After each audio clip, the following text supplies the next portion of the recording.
De oro, date un shot de cloro, loro para la digestión. Que lo mío es cuestión de tiempo y el tiempo da la razón. Yo tengo el sazón, hora de apretar el botón. Gracias a todo el que apoya de corazón.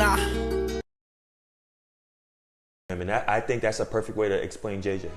He treats you as an equal. He'll never look down on you or treat you like you're... ¿Qué te hizo irte por el baloncesto?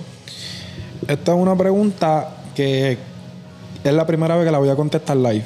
Yo pienso que yo soy quien soy hoy en día en el baloncesto gracias a dos personas. A Monchi, que en paz descanse, y a Martín de León. Que estaba con Arroyo en el mismo equipo y no me lo quisieron dar, no me quisieron llevar y ganamos. ¿Qué tú crees que pasó ahí? Pues no sé, parece que no me hice cerquillo ese día, me veía feo, no me quisieron montar en el avión.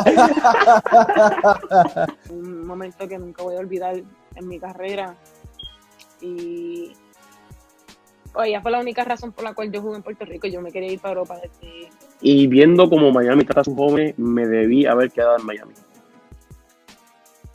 Porque lo que me pasó en Dallas fue una injusticia. Esto fue como que la cherry en el cheesecake, ¿me entiendes? ¿Entiendes? Que la cherry no es tan grande. Así es que yo lo veo. Dame el celular.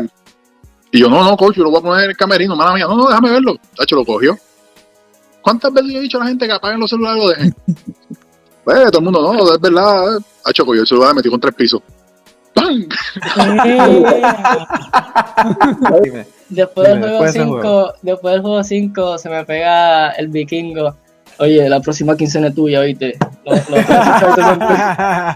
Coming from, I came from a Division II college. I didn't play at a big time school, so I don't have the big name and the big resume that other players have. But I know I can play. I mean, basketball is basketball. It don't matter where you come from. So I had 21 in a row, 30 points in the third quarter. A couple of seconds before the third quarter is over, I fouled the guy and I walked myself to the bench and sat down. I said, I'm not playing no more. ¿Cómo te digo? Yo empecé ganándomelo, Iván. Yo pienso que gracias a Dios pues yo me he ganado los minutos, me he ganado el respeto de los muchachos, que sabe que es algo que me he ganado el respeto de Gary. Those young hoopers out there, what would it be? Don't practice what you don't want to do.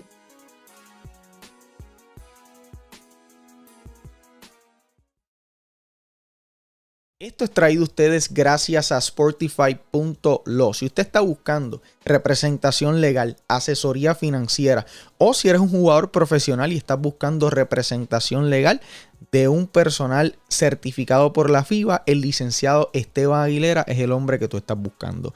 El licenciado Esteban Aguilera lo puedes buscar a través de las redes sociales como @Sportify.lo. Y es quien hace posible este proyecto de Catch and Shoot Puerto Rico. Hola a todos, bienvenidos una vez más a otro episodio de Catch and Shoot Puerto Rico de podcast. En el día de hoy me encuentro con Isalys Quiñones, quien recibió la invitación y no me dijo que no, está aquí con nosotros el día de hoy para compartir y conocer a Isalys Quiñones, olímpica, jugadora de nuestra selección nacional de Puerto Rico. Así que sin más preámbulos, vamos a darle la bienvenida a Isalys, vamos a hacer la conversación en inglés, va a ser más fácil para los dos, así que we want to welcome Isalys Quiñones to Catch and Shoot PR, the podcast. Isalys, how are you doing? I'm doing great. Thank you so much for having me. Yes, you're welcome. So Isalys, what are you doing right now in terms of basketball? So I just finished up my season in Greece, and now I'm back home. So a little bit of rehab, a little bit of training, and then in May I head to Australia to start a new season over there. It's a shorter season. It's really over the summer, and the finals end the end of September. So they are just getting started. So I'm actually getting there a little bit late because my sister's getting married. So I'm here in town for about a month and a half, but the games will start up at the end of this month, and I'll be joining them a couple weeks after that. It's great also because you're gonna have a little bit time to relax and take a rest, because you have been playing for a while now, right? Like for right? sure. It's been straight ever since last year, training for when we went down to Puerto Rico in May. for Olympic training. That's when I've been playing ever since, basically. So this is nice, a good time to just like relax. Oh yeah, yeah, And definitely. recover a little bit. Yeah, recover, because that's important too. Because your body is your tool to work. It's like you have to take care of it. For sure. Yeah. Yeah. Okay, so Isalys, where are you from originally? Like, when you grew up, where you grew up? So I was born in Monterey, California, but I was raised in San Diego, California. Both of my parents were born and raised on the island. My mom is from Bayamon and my dad is from Canoanas. And they both moved here when they were teenagers. And then they met maybe like 15 years after that. Wow. But yeah, so I've been in California pretty much all my life. Oh, that's great. That's a little bit far. Like it's to take a flight right there is a little bit far. Yeah, it's cross country. It's crazy, right? Because usually, yeah, it's not that usual two Puerto Ricans meeting in California. You know, it's Yeah. it's far away. So my parents basically met by like all the Puerto Ricans gathering and like going to a little salsa club. So we pretty much have a whole group of all the Puerto Ricans here in San Diego is pretty much my family now. But yeah, so that's how they met. Because there aren't that many Puerto Ricans here in San Diego. Cool. Yeah. So Isalys, when you were growing up, basketball was your only sport, or you practiced in other sports when you were a kid? So my parents basically threw me into every kind of sport when I was little, hoping that something would stick. So I started out with soccer, and then I played softball and I played tennis, and eventually I was put into basketball and I really loved it. My sister not so much, so they threw both of us in all these sports, and so she went on with like gymnastics, and she ended up playing volleyball in high school. So it was kind of something that my dad grew up in athletics, and my mom has a little bit of background in athletics.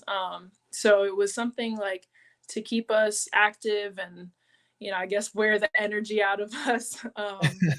So that's why we were put into sports, and thankfully basketball stuck because look Yeah, definitely. You know that's a great thing to do when you're a parent. Put your kid in as many sports, and it's more about going a little bit far about getting the energy span of a kid. More of they got different skill sets from when they are really young. That muscle memory, that those first years of a kid, you're developing, is they grab all those skills, and then when you get into your case, for example, basketball, and you're a pro in basketball, you take a little bit of everything and put it on as you can adapt it to your sport. At what age was when you like stick with basketball? I started playing basketball in second grade, so about 7 or 8 years old. Okay. And it stuck, and I From loved then it, on? so I just kept on going from there. Yeah. And when you because probably you were one of the, not probably, I'm pretty sure. Well, I'm not. Okay, so you were the tallest on your team since that point, the taller. Not really. I actually had a huge growth spurt in about 7th or 8th grade, so that's kind of where I got. I mean, I was always one of the taller ones, but I was never like crazy taller than everyone else. But in from 7th to 8th grade, over that summer, I grew about 6 inches in one summer, and so that's where I hit the 6 foot mark. I mean, I was always a little bit taller than everyone else, but nothing. I had teammates that were way taller, but I wasn't there yet. Until that time. And at what point you said, like, okay, I'm gonna be a pro at basketball. I'm gonna work it out. I want to do this for a while. At what age you took that seriously? Because probably when you were a little kid, you didn't play for a reason like that, Yeah. I would probably say in high school I started thinking that like I wanted to play in college, and so that's probably where I took a little bit more seriously. I mean, it's always just been something that was fun for me, especially growing up.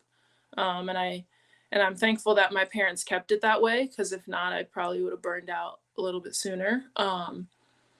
So yeah, probably in high school, I started to see like, oh, I could go to college and I can play in college. And then from there, when I was in college, and I was like, like I have the chance to play, professionally. So let me see if I can do that. But no, it was always for me and for my parents, it was, do you enjoy playing? And like, you will only continue if you enjoy it. This is, for you. You're not doing this for anyone else. So I'm super thankful that my parents, instilled that in me. And yeah, so yeah. Okay, so and in college, what was your major in? I graduated in engineering. Okay, and you work, right, as an engineer? Yeah, I do. I work part-time for an environmental engineering app. And I've been doing that for a little bit over a year now.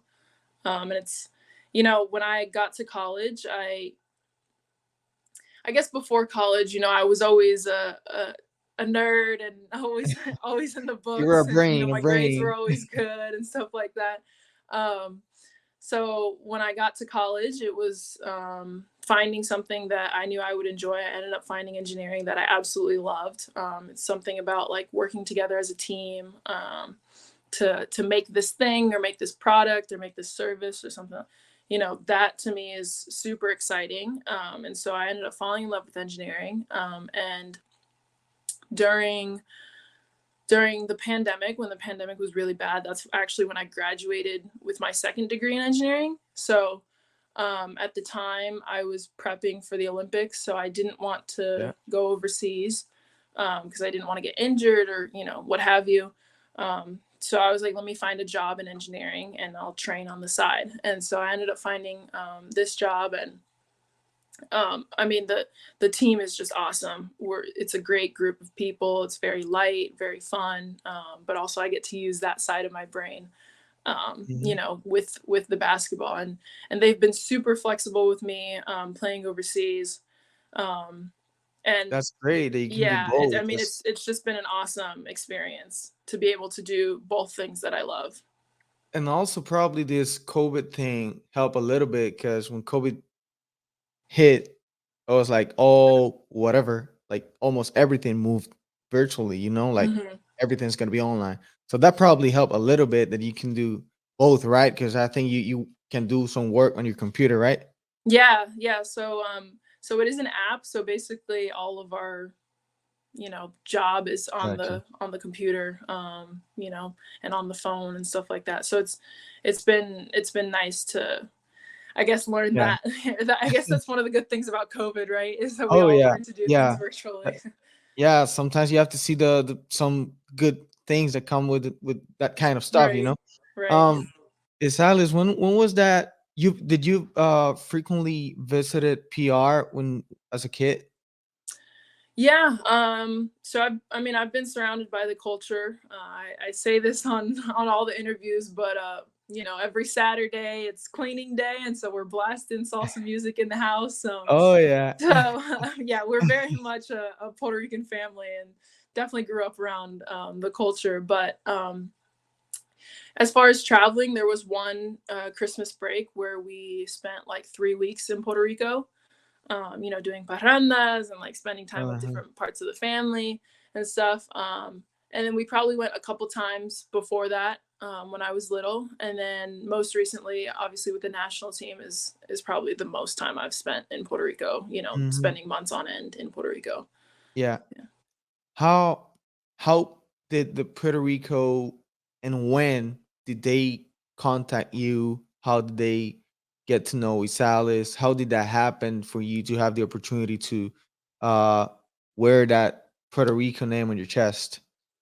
Yeah, so my dad's friend had a friend, La Pala is basically how I got through on the national team. But So my dad's friend of a friend happened to be the general manager of the whole federation at the time. And so they basically sent a message saying like, hey, I know someone who plays basketball and she's 6'3" and she's Puerto Rican. And basically once they heard I was 6'3", I think that's pretty much all they needed to know. She's signed. She's signed. She's tall. Send her the paper. So, yeah, so then they contacted me and flew me out for a tryout. And that was in 2017. It was my first year. How was that time when you figured out I'm playing with Puerto Rico? How was that feeling? So when I first got the invitation, I had absolutely no expectations of even like making the team. I was just like, this really? is so yeah, no. You were like, this is unreal. There's no way, like I'm too young, like I've never been on the team before, you know, these are all adults. And I was 19 at the time, I think. Yeah, I had no expectations of making the team at all. I was just like, let me go, let me see these tryouts, let me, you know, try my best and we'll go from there. And even when I was, you know, there practicing and stuff, I was like, well, if it happens, you know, great. But if it doesn't, like, at least I'm here.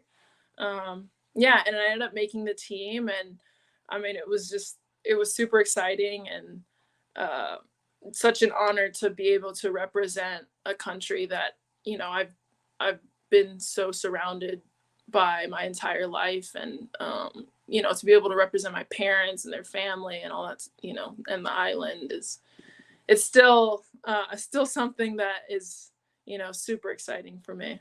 Yeah, because and you got at that time you got a good. It's the same coaching staff if I'm not wrong. It's the same staff. Jerry, that guy, he believed in Young. You know, he always try to mix it up really well. That I remember when we talked to him 1 year ago, 2 years ago, we were like talking about that mix that he always likes to do with youngs and vets, and he had a good result with that. And so you were perfect because you were young at that time, 6'3". It's like where do you sign? We have to sign this. There's no way you can go back and not put this jersey on. When you get to that first time you realize you're on the team, and that first game, that if I'm not wrong, it was that first tournament you played was in Puerto Rico, or where was that tournament? That was the year. I think it was in America. That was the Virgin Islands. That was that first year. Okay. I don't know if we played before that. But you remember that first game that you wore that uniform, that you got that uniform on you? How you can describe that feeling? I remember taking a million pictures with the jersey on for sure. You ran out of memory. Yeah. That's something that I do remember. But I mean, you just get kind of the jitters. This is your, you know, first game with, you know, super exciting stage, to be able to represent a whole country. And, you know, you felt the love and you felt, you know, the honor of representing the country. And that's something that, like, I have not felt playing anywhere else, but playing for Puerto Rico. Is like to feel that honor and pride to put on the jersey and, you know, play with, you know, people from the country too. Yeah. And was something that as you told me before, like you were not thinking about making the team, and now you're on the team, that you were not imagining this a few months before, that you were going to be on that stage and in the court with the jersey on. Like it's I can't even explain. I never had that experience. But even though I put a jersey of Puerto Rico and I start imagining myself, you know, like dreaming, and it feels so good. I can't imagine you that actually got it, you know. And it's a dream of every player to represent the country. It's a big of a deal. Yeah. Isalys, then that woman national team is so special. Like every player, that's a character, I would say. Yeah. I would say that. I'm pretty sure because I see you playing and some clips of your stories or whatever, and each player is very special. Which teammate you would say is one of for you?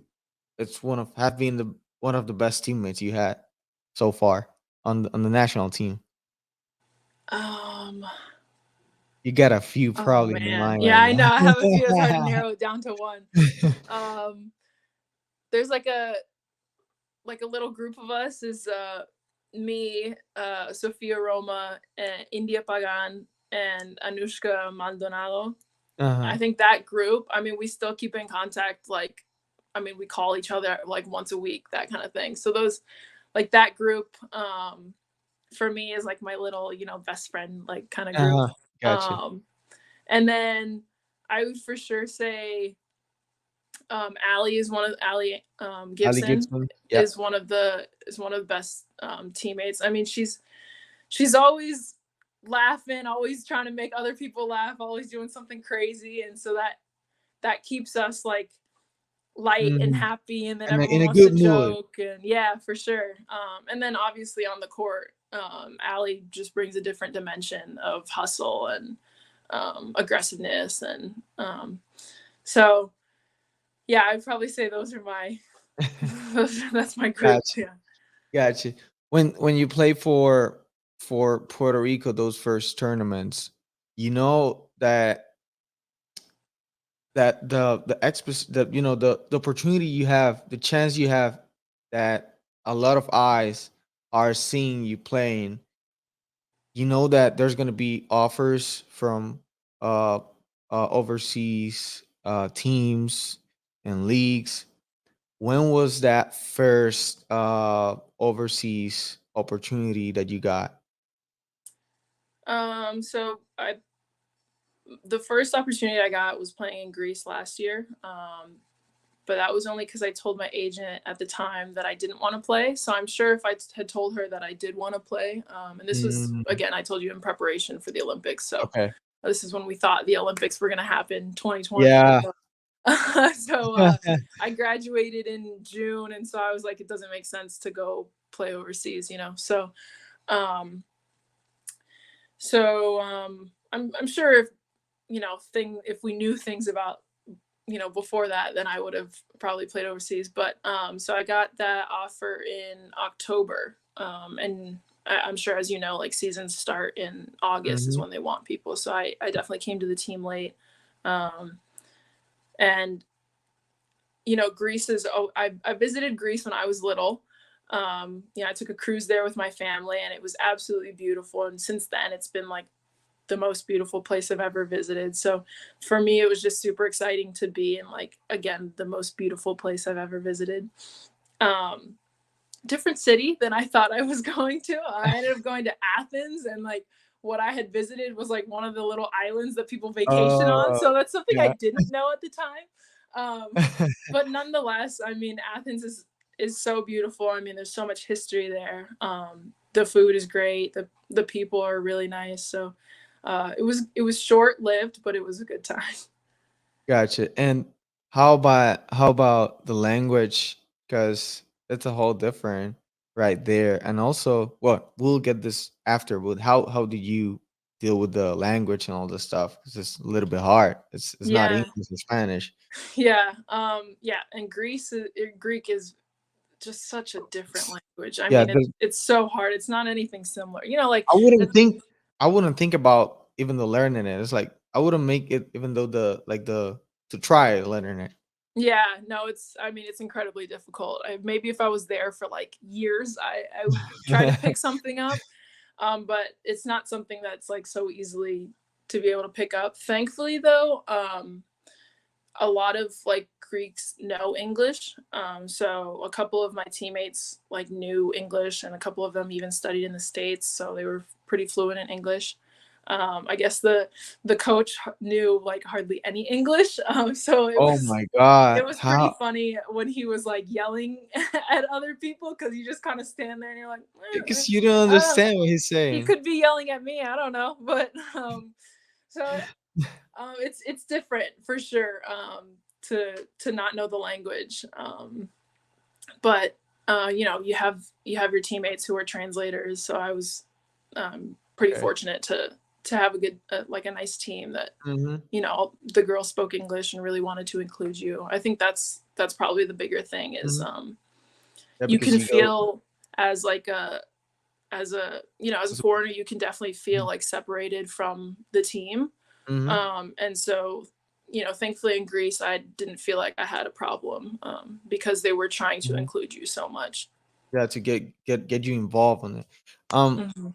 How hard it is to go overseas, you know, far away from home. You go by yourself, right? Because you went all by yourself, different language, different time zone.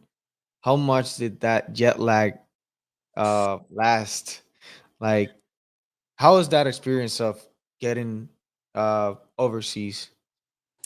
Yeah, overseas is definitely tough. I mean, for someone like me who, you know, is all about family, and I'm very much a homebody, you know, when I'm home, I want to be home and I want to be with my family. Um, for me, overseas is really tough. It's hard to not only go to a different country, but to like the hours that I can talk to my family. If I want to talk at 1 p.m., I can't. I have to wait until 8 p.m. to try to talk to my family who's just woken up, you know? So, and obviously, you know, people have jobs, so not everyone can talk Yeah. in the morning. So Anytime. it's, and you know, again, you are like one of the only Americans on the team, and it's a lot harder than I think people think, especially for, you know, again, someone like me who loves being home, and you know, obviously in the women's game you're not making like a bunch of money, so it's kind of like what do I want to value. In the men's, I guess it's easier to like go overseas and, you know, make millions of dollars, and okay, it's fine because I've just made a couple million. But for the women, it's like it's tough. I mean, you're away from your family, you're not making a lot of money, and you know, women in general don't get respected as much in overseas in the basketball community. So yeah, I mean, it's definitely hard, and I will always like respect, and I hope people do respect women who, you know, play professionally overseas, because it's not an easy thing to do for sure. No, it's tough because out. Okay, how's that's a big topic. I don't know why, but I'm remembering the last year that picture that came up. Actually, a March Madness last year that they that picture with the men's gym and the women's gym. You remember that picture? Yeah. How I've never got the opportunity to ask a woman player, what's your thought about that? Like, how do you feel as a player? Yeah, I mean, it's really sad because we literally do the same exact thing, but just because we're women, we don't get as much support, which, you know, kind of sucks because, I mean, even, you know, give Puerto Rico an example, like the women's Puerto Rican national team is doing far better than the men's Puerto Rican national team in terms of, you know, winning games, and we still don't get the same amount of support, the same amount of you know, coverage. So it's hard, and it's hard to continue to fight, but that's exactly what we have to keep doing. And you know, hopefully there will be a day where things will be equal in terms of pay, in terms of, you know, respect, and, you know, in terms of all that stuff. But for now, we just got to keep fighting Keep for going, it. keep pushing, yeah. I remember the last time you played in PR, or the last tournament of the women's playing in PR. I hate it because I think it was not sold out, and I was expecting like more people because, you know, the Olympics and the stuff you have done this past few years, like it's not as you said, you're doing better by Mhm. far than the men's basketball team. Um, but how do you feel like? Do you feel like in Puerto Rico, let's say the federation gives same attention to both teams? I think it's gotten better, for sure over the years. You know, like sometimes we, at least in the previous years, we were practicing in like UPR Bayamon, which Uh-huh. obviously is not the same court we're going to be playing on, Hmm. not the same environment. So stuff like that was kind of like, oh, you know, Yeah. the men are over there playing in Roberto Uh-huh. Clemente, and we're over here, you know, Hmm. playing in UPR Bayamon, which, you know, at the time it is what it is. But I think it's definitely gotten better. Um, I mean, I don't know how much they're making. I think that would probably show a difference for sure. Hmm. But in terms of respect, we're finally earning it, at least with the federation, um, and we're slowly getting there with the public. But Yeah, it's yeah, it's gonna be a process. yeah, for sure. But I think it's. I mean, I'm being hopeful that this slowly change. And I can tell that the next tournament in PR of women, I can see. I'm hoping to see a difference. Because people don't know that you, as the mans, they play overseas as well, and you have Jennifer O'Neill, you as well. You have Jasmine. I mean, you got a few that play overseas too. Great level. I mean, you got us. How's the last ranking? It was we were almost we were top 20, right? Or I think 22? so. Yeah. Yeah, I we always mean, fall in that like no, high it's like, 20s. yeah, but it's like, come on, you know, what you guys are doing. It's like, hey, it's something that I'm pretty sure that people, the basketball fans in PR are not appreciating that well. But I think it's gonna get there. It's gonna get better. These next tournaments and stuff. Um, Isalis, what are your next plans right now? Um, in your life with your work of engineering and in basketball? Yeah, I'm really thinking about all that.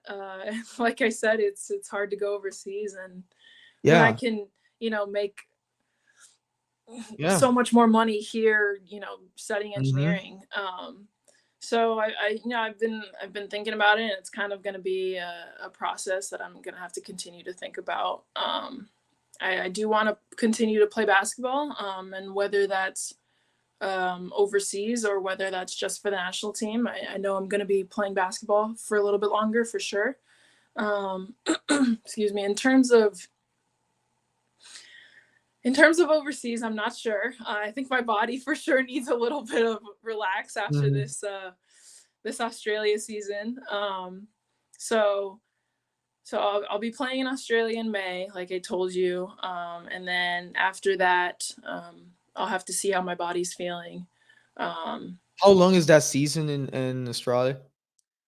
it goes until the final game is the end of September. Okay, So I think gonna be a playoffs are while. in September, and then you know, the end of the regular season is probably in August. Okay. Um, so so a couple months, not as long as an overseas contract, but Mm-hmm. so I'll probably, you know, play in Australia, and then you know, we'll see what Look happens after forward. that in terms of basketball, and and Yeah, how because quickly I can jump back in. You know. it's not as we were talking before. Like, if you find yourself that playing overseas is not worth it because of the stuff it takes to be on. Like, you're Hmm. gonna be far away for a couple months, without your family. It's by yourself.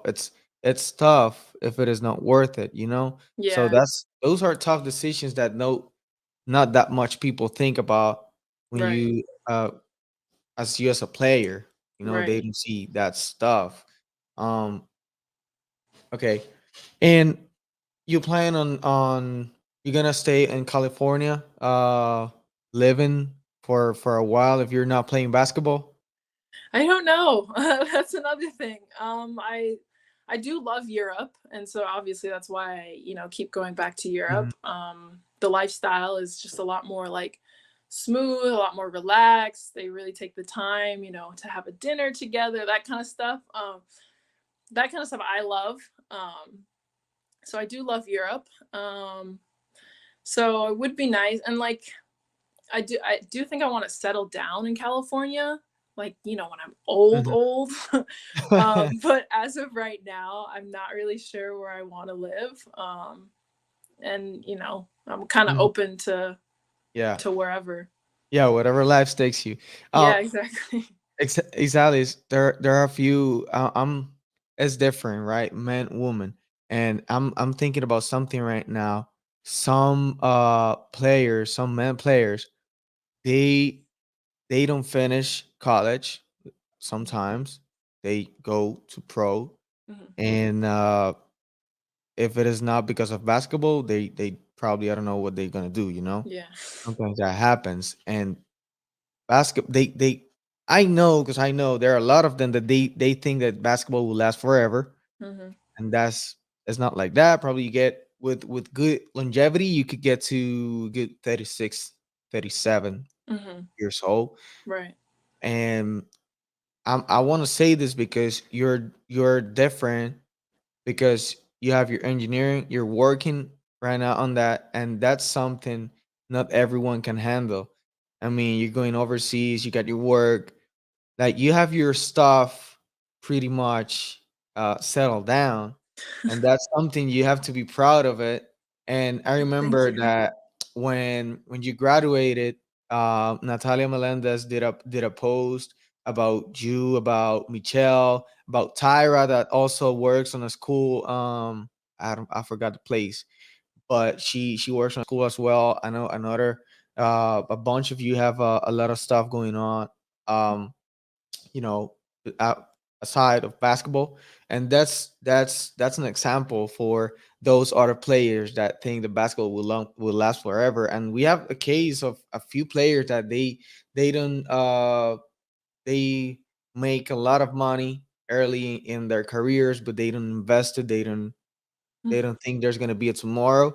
And I'm I'm very happy that you are on a good track with that engineering at work, and also getting jobs on basketball. That's amazing. I think that probably a man couldn't handle that. Definitely.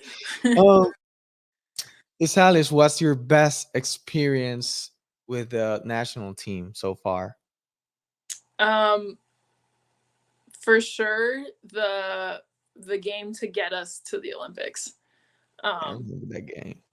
I mean, that game was just, so we were down and then we came back, and then it was a lot of back and forth, and then obviously to overtime, and we finally won the game to a team that we had lost the previous time. I mean, we've played Brazil for every year the past couple years. A few times. And sometimes the previous time they had beat us by like 20 or something like that. So I don't think they were expecting it. I honestly don't even know if we were expecting it, and I for sure know that everyone was not expecting that to happen. So for us to be able to win that game, I mean, that was one of the biggest highlights of my life, I think, so far.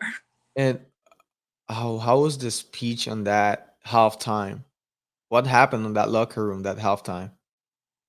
Oh, I honestly don't remember, but I'm sure it was just something like, come on, like kind of like 20 rah, minutes. rah. 20 minutes. Yeah, I think it, I mean, obviously we've all been together, the core group has been together for a couple of years. So, the amount of trust that we all have in each other, I think, is huge. And that's pretty much what's carried us, this whole time, is our chemistry with one another. It's kind of hard to beat chemistry when, we have skill, obviously, but when you have chemistry and skill, that bond makes it stronger. Yeah. And it makes everything works out better. what do you think Puerto Rico can improve in terms of women's basketball in PR? What do you think we are missing in that spot? I mean, Because you grew up on high school on US, right? mhm. What things you can say we can adapt in Puerto Rico as to get the program where it should and the attention they need? Yeah, I think starting young, the development of the girls, I think is huge. I mean, that's what made me such a great player, and I'm sure is making, you know, all the other kids in the United States such great players. You start young, but you continue to like develop skill and really track with the girls. I mean, I think it's extremely important to put women into sports from the beginning, because not only are you like learning life skills, but like you're you know, growing in basketball, and you're growing in like communication and all this stuff. So I would say like put the girls in young and continue to support them throughout the years, because I'm sure it's easy to put them in, you know, the first year and they hate it and they're like, you know, I don't want to do it anymore, and then you know, you're done with sports forever. So I think that's first and foremost. And then in terms of like at my level, you know, at this age, I think continuing the support of the women. I know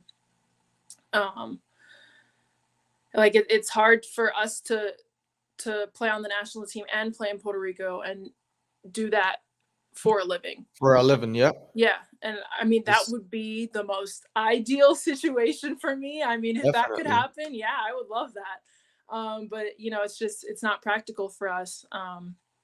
And so I think that that sort of support, you know, financially and I guess just like equality in terms of continuing to support the women the way that we should be.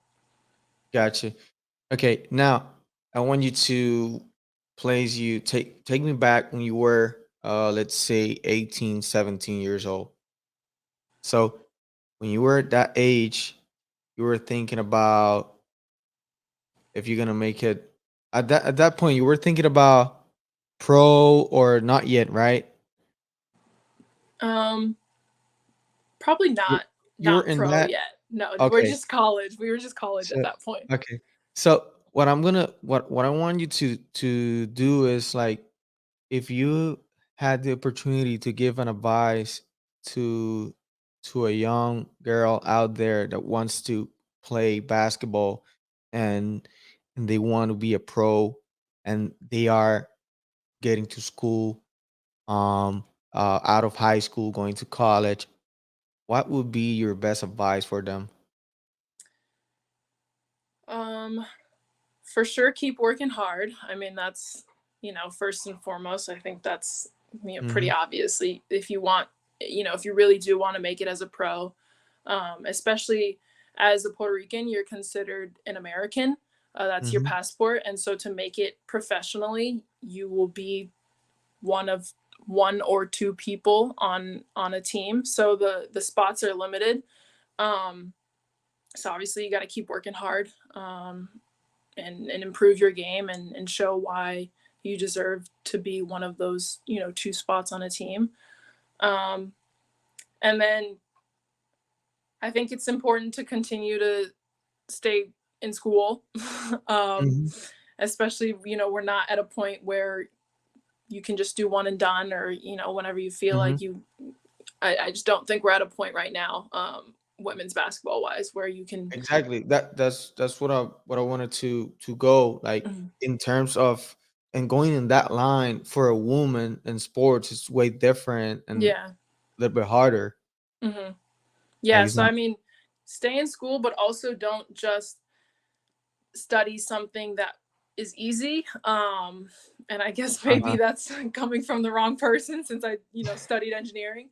But I think it's easy to focus on just basketball and to do some sort of study that you're not necessarily interested in, but it's something easy just to get you through school so that you can eventually go overseas. I think it's like really important to study something that you may want to do in the future, because for everyone, basketball is going to end. I mean, everybody, no one's going to keep playing forever, so it's important to start to develop that side of your career, basically. Isalys, if you got the chance to tell something to the fans, the basketball fans in Puerto Rico, what would be the message? First and foremost, thank you for the support. I know I've seen it grow, over the years, starting from 2017 to where it is now. I for sure have seen the support in Puerto Rico. And, I just can't thank people enough for continuing to believe in us, because it's helped us grow, and it's helped us continue to fight for Puerto Rico. And then obviously keep watching women's sports in general, not just Puerto Rico basketball, but, the women are doing exactly what the men are doing. And we're also doing it at a high level too. So I think it's important to continue to support, women's sports, whether that's, Jasmine Camacho Quinn, running, or, Monica, with the tennis. I mean, these are amazing women in Puerto Rico doing amazing things. And so we just got to keep supporting them. Yes. Isalys, quiero agradecerte, ¿verdad? Que me hayas dicho que sí, estar ahí conmigo, compartir un ratito. Yo creo que esta conversación le va a gustar a mucha gente y estoy seguro que definitivamente en estos próximos torneos estoy bien ansioso de ¿verdad? Ahora con esto de que el COVID ya pasó un poquito, como que eso no puede ser la excusa, de ver más gente en el Roberto Clemente cuando las nuestras jueguen ahí definitivamente. Gracias por estar aquí conmigo, a todas las personas que nos están escuchando. Si todavía no te has suscrito a nuestro canal, puedes suscribirte ahora mismo y también seguirnos en las redes sociales como @CatchAndShootPR. A mí también me pueden seguir @IvanDiceTV en mis redes personales. Y quiero agradecerle una vez más a Isalys Quiñones por estar ahí conmigo. Isalys, te deseo muchísimo éxito en tus próximos compromisos y mucha salud sobre todo. Gracias a ustedes. De oro, date un shot de cloro, loro para la digestión, que lo mío es cuestión de tiempo y el tiempo da la razón. Yo tengo el sazón, hora de apretar el botón, gracias a todo el que apoya de corazón. I mean, I think that's a perfect way to explain JJ. He treats you as an equal. He'll never look down on you or treat you like you're... ¿Qué te hizo irte por el baloncesto? Esta es una pregunta que es la primera vez que la voy a contestar live. Yo pienso que yo soy quien soy hoy en día en el baloncesto gracias a dos personas, a Monchi, que en paz descanse, y a Martín de León. Que estaba con Arroyo en el mismo equipo y no me lo quisieron dar, no me quisieron llevar y ganamos. ¿Qué tú crees que puso ahí? Pues no sé, parece que no me hice cerquillo ese día, me veía feo, no me quisieron montar en el avión. Un momento que nunca voy a olvidar en mi carrera, y ella fue la única razón por la cual yo jugué en Puerto Rico. Yo me quería ir para Europa desde...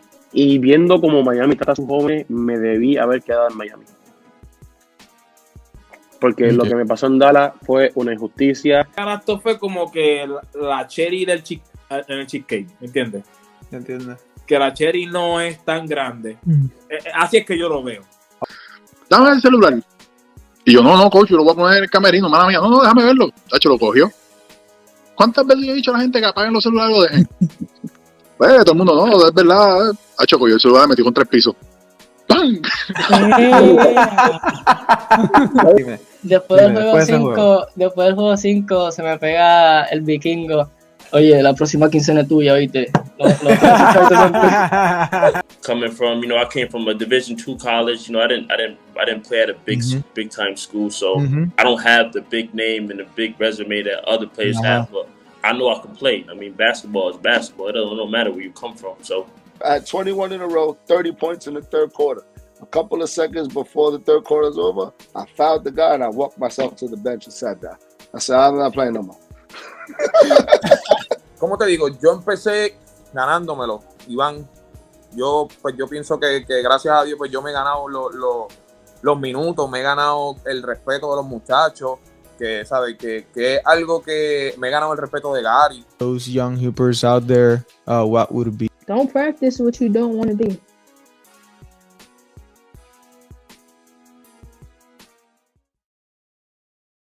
Esto es traído a ustedes gracias a Sportify.lo. Si usted está buscando representación legal, asesoría financiera, o si eres un jugador profesional y estás buscando representación legal de un personal certificado por la FIBA, el licenciado Esteban Aguilera es el hombre que tú estás buscando. El licenciado Esteban Aguilera lo puedes buscar a través de las redes sociales como @Sportify.lo. Y es quien hace posible este proyecto de Catch and Shoot Puerto Rico.